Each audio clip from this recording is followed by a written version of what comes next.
Welcome in Tarheel Nation. This is the Tarheel Herald coming at you with a deep dive on the 2021 season. I just gave a little tiny overview of the schedule, and it was really to tell you the ACC outlook as a whole. I just gave you a general census of what the 2021 season is going to look like. Let me preface this first. I'm not going to be doing a prediction. It kind of will sound like I'm doing a prediction, but it's a little too early. I kind of just want to give you a percentage-wise what I think the chances of us winning each game is. And it's really before spring ball, so it's kind of more of just a look at last year, look at what's moving forward, and kind of grasping on what we feel is the chance there. So with that being said, let's get into the Virginia Tech game. Now, the Virginia Tech game is a little interesting. It's the first game of the year. You know how we are with the first game of the year. However, Virginia Tech is losing a ton on offense. Herbert's going to the NFL. Quincy Patterson and Hendon Hooker are both leaving. So the quarterback room is going to look a little grim because the number one guy is leaving. The number 3 guy, I would assume he's the number 3 guy, is leaving. And then you got Burmeister staying. Burmeister is already a transfer from Oregon. It's going to be his senior year, and his junior year did not look fantastic. If he gets above 60%, he may be a good game manager. But with the first game, I know it's going to be a little tough being it's the first game, but I think it's also going to be a lot of finding out what Virginia Tech is on offense. So right now I'm going to give us a 75-25 lean with a 75% chance to win. Right now it looks like Justin Fuente is on the way out. This is the year he needs to turn it around, but I don't see it, especially with that QB room. So 75-25, give that to me. All right, Virginia. I'm going to skip over Georgia State. I'm just going to say 95-5. It's a P5 school, lesser talent. I don't see a hiccup or anything like that. But speaking of hiccups, let's talk about Virginia. Virginia is bringing back a lot. It's Bronco Mendenhall's 4th year. Yes, last year wasn't that great, but honestly, I'm going to give it to the COVID year for them. I think they're going to turn it around. I think they're going to look better. They're returning a lot on offense. Their only issue is, can the offense really step up and show out? Because they got a lot returning, like I said, but with the performance they had last year, can they really elevate enough to withstand us and get that W? However, I think our defensive line will be the defensive maker, will be the game changer, whether or not their offense does thrive, because they're going to be running it a lot heavy. Armstrong is a run-heavy QB, and we already had issues with that before. So whether or not our defensive line can step up, even our linebackers, basically our front 7, whether or not our front 7 is capable enough of stopping them, that's going to be the difference maker. However, I'm actually going to give them because it's so early, and because we're still a little young on that defense, week 3, okay, with Virginia, I'm going to give them a 58-42. I was very close in giving them a little closer to 50-50 just because of how early it is and how young and untested our defense will be. But I'm going to give it a 58-42. Still think there's a good chance we'll still win, even possibly win big. We'll have to see, but right now, I'm just giving a 58-42 win for North Carolina, not points, percentage. Georgia Tech. Georgia Tech, still young, still in that rebuild mode. Jeff Collins coming in here with his second or third year. I think it's his third. But second or third year, the quarterback looks good if he can clean up the turnovers and be more consistent. However, I don't know if they're going to clean it up enough to where his sophomore year is going to be his breakout year. I think you're going to see Georgia Tech with this quarterback and with better recruiting classes and maybe some better transfers coming in, whatever, the culture will change. I think year 3 and year 4 is going to be the fourth year. Let's just say not this year, but the incoming couple of years, you're going to see a lot better performances out of Georgia Tech. I mean, Georgia Tech's got a very tough schedule this year. I honestly think Georgia Tech might slip by with 3-4 wins this year and be happy about it. Excuse me. But I just don't think it's enough this year, and I think it's going to be an 85% chance for us to win this. And then maybe they can change my mind, but right now I think it's a very high chance that we're going to win this one. All right, Duke. It's honestly even worse because it's a rivalry. I don't think because it's a rivalry it's going to be a better chance for them. I think it's going to be worse. I think we're going to be coming out swinging hard on Duke. And I mean, it's a young team. We don't even know who the quarterback's going to be. Chase Bryce is gone. It's honestly, look at it like UNC. Let's say UNC, you look at 2014, 15, and 16, great years, right? After that, we were in rebuild mode, looking for a QB, looking for an identity. It just didn't work out. Well, right now, Duke is in that 2 to 3 win spot, except they just haven't fired their coach. I don't know if they will or not, but they're in that rebuild mode like UNC was. So I'm giving it a 90 to 10% chance, because I don't even have any clue what we're gonna see from this Duke team. Now FSU, I'm gonna give the benefit of the doubt. They got talent, they got the transfers, they got Mackenzie Milton. If you know Mackenzie Milton, you know Mackenzie Milton was the entire reason, in my opinion, that UCF was as good as they were. He took them undefeated 2017, beat Auburn. 2018, went undefeated. Guess what? As soon as he got hurt, they lose to LSU in the New Year's Six Bowl. Now, am I saying they would have beat LSU with Mackenzie Milton? No, but I bet it would have been a lot more closer game, and you would have gave them more of a chance to win for sure. However, is Milton even going to be on that caliber of performance? We have no clue. By the time this game starts and we do a preview and prediction video, a couple days before the game, we'll know whether or not Mackenzie Milton is obviously back or not. However, as of this point, all we know is he's mobile and he's taking some. I mean, he's definitely mobile. I don't know what all he's doing in the game of football.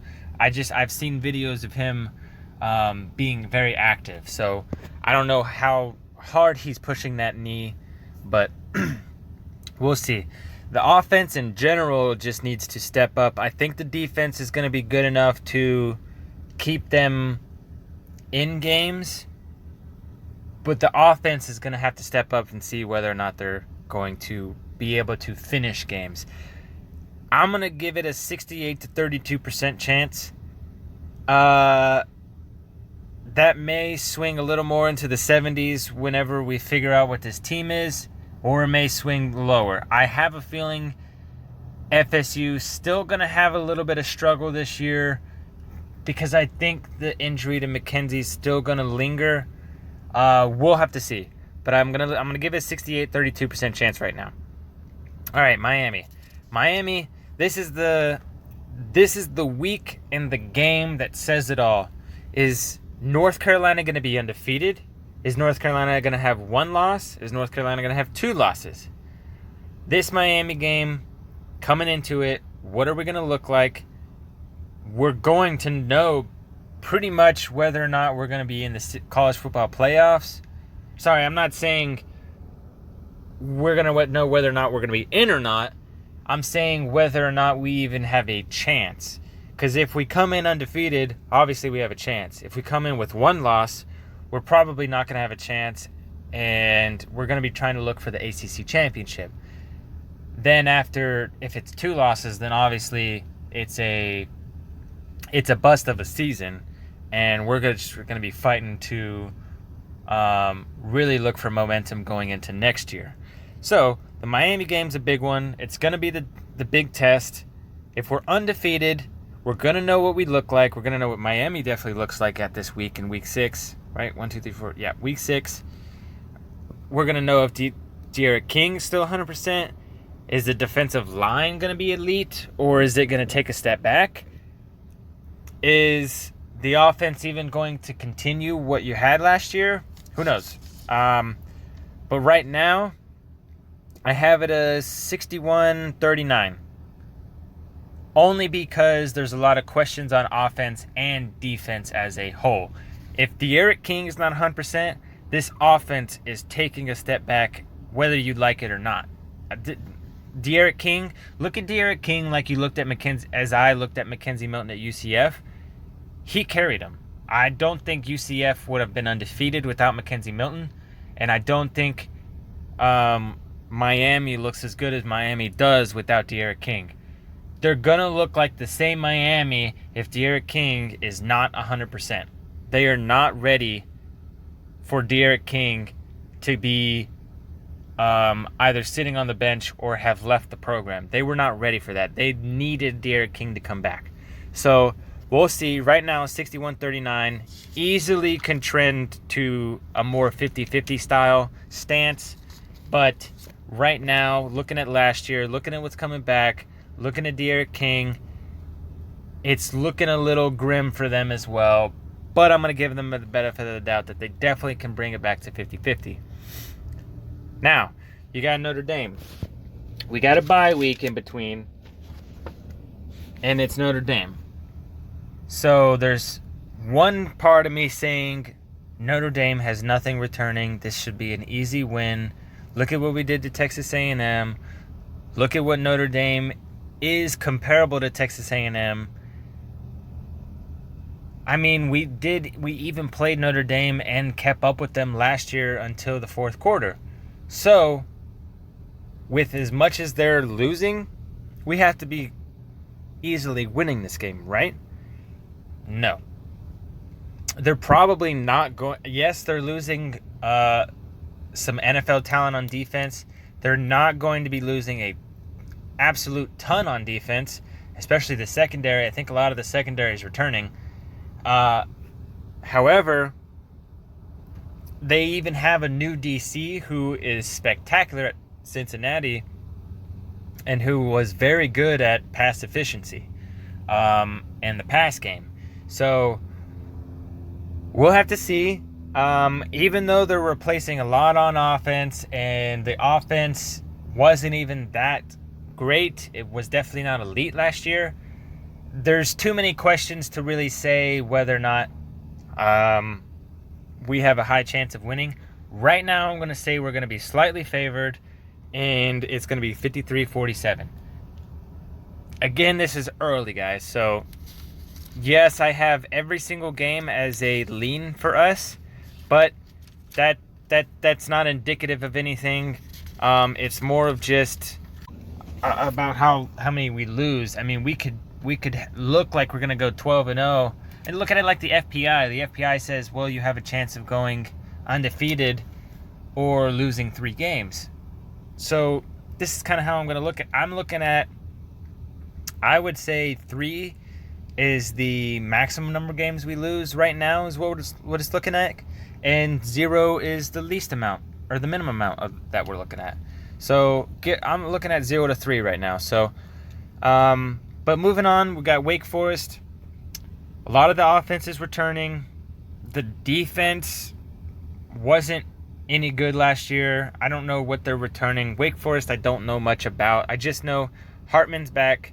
Beal, the running back, is back, which was, I believe, their better one. Walker left, which was their second guy. I don't know. I mean, we struggled against it's their scheme. They do this little hesitation thing. I don't know, but our defensive line is going to be the difference maker here as well. I guess I should just say front seven, I guess, really, when I say these things. But defensive line, linebackers, steps up. If they can control this offense from them, I think it's an easy win. And I think they're going to, at least by this late of the season, I think our young guys have definitely going to step up by now. And that defensive line and linebacker core is going to be too much for them. That's why I'm going to say 77-23. Now, Pitt is the same team every year. Let's look at Pitt. I mean, they're going to probably have a great defense. They're going to have a okay offense. Excuse me. You're going to have an okay offense. This offense is going to be piggybacked by Kenny Pickett and how far he can take them. I mean, honestly, this looks like a younger brother of Penn State to me. Just fantastic defense and an offense that just can't quite get them over the hump, except they're the younger brother of that, and it's a little worse. So, just because Pitt's always a tough game, you never know when they're going to slip up. You never know when they're going to go that extra mile. I'm gonna give it a 60-40. We'll have to see. NC State. Yeah, let's go 90-10. That's a win, easy. All right, I'm just kidding. There are a lot of concerns, though, for this team. Talent-wise, they're not there. We've already beat them twice by a large margin. They had some quarterback issues. A lot of NC State fans will say they got their quarterback figured out and next year will be great. Even if they do, the defensive line is getting hit hard with some NFL guys leaving. So I'm not, in their secondary wasn't that great. So I'm very skeptical of NC State really pulling off anything. Maybe they can because it's a rivalry. I don't know. Because it's a rivalry, I'm going to give it 70-30. If it wasn't a rivalry, I would have gave this an 80-20. So, going to give them benefit of the doubt there. And that gives us, like, if you look at it in a broad spectrum, that gives us probably a 40% chance of going undefeated. One loss, you're looking at a 60% chance. 22 losses, you're looking at a very high percent chance. 2 losses looks like, I mean, if you told us 2 losses, I'd still take it. I don't think that's a down year. We're still in the build mode of getting us to elite, and we're still young and we still have some Larry Fedora guys on our team. So, I think this is going to be a good stepping stone in seeing what we're going to look into the future with more talent. And like I said, 2 losses, especially a slip-up one to, say, let's say a slip-up loss to Wake Forest and then a normal loss to Miami or Notre Dame. Or if Miami and Notre Dame is both of our losses. I'm still going to say it's a good year, especially if we get to the ACC Championship. If we get to the ACC Championship, the year was a success, for sure, hands down. Whether or not we can get there with 2 wins or not, I don't know. But if we get there with 1 loss, if we get there with 1 loss, it's definitely a complete success this year. Cannot be looked down upon. So, I would say a down year would be 4 losses. it definitely wouldn't meet expectations. 3 losses is gray area. It's kind of like I don't feel bad, but I feel like we could have done more. Kind of like this year. We should have beat Virginia and Florida State. We should have been 1 loss. We should have gone into the Orange Bowl with 1 loss and finishing out the year with only 2 losses instead of 4. However, we didn't, and I'm not upset about it either. But looks great, guys. I'm excited. This schedule looks it sets up well for us. I hope we don't have an early ugly start. I hope we start strong, and I'm ready for that Virginia Tech game. That's going to be it for me, guys. Thanks for joining in. Like, comment, subscribe, and share. It really helps the channel. Have a good one.